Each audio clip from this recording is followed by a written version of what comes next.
Kung nag-invest ka ng malaking pera sa isang iPhone 16 Pro Max o kahit anong iPhone, gusto mo ng case na talagang nagpoprotekta at mahusay gumana sa MagSafe accessories. Ang sufuton ay nasa gitna, sapat na makapangyarihan para sa home theater, abot kaya pa rin, at mas kawili-wili kapag may diskwento. Susunod, isang simpleng accessory na nagiging mas mahalaga kaysa inaasahan, ang Case Cube Magnetic Case para sa iPhone 16 Pro Max. Tinitingnan mo ang malakas na MagSafe compatible magnet na nakakandado sa mga car charger at car mount. Marami sa mga modelong ito ay may built-in stand o kickstand na humahawak sa telepono ng matatag sa landscape.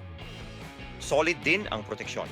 Makakakuha ka ng military-grade drop protection, reinforced corners, nakataas na bezels para sa camera at screen, at mga option na hindi agad ginagawang brick ang iyong SIM phone. Nagawa nila ang mahusay na trabaho sa pagbabalance ng mahigpit na pagkakahawak, kapal, at proteksyon, kaya parang isang magandang telepono sa kamay, hindi isang bagay na nakabalot sa isang blok ng goma. Kung nag-invest ka ng malaking pera sa isang iPhone 16 Pro Max o kahit anong iPhone, gusto mo ng case na talagang nagpoprotekta at mahusay gumana sa MagSafe accessories.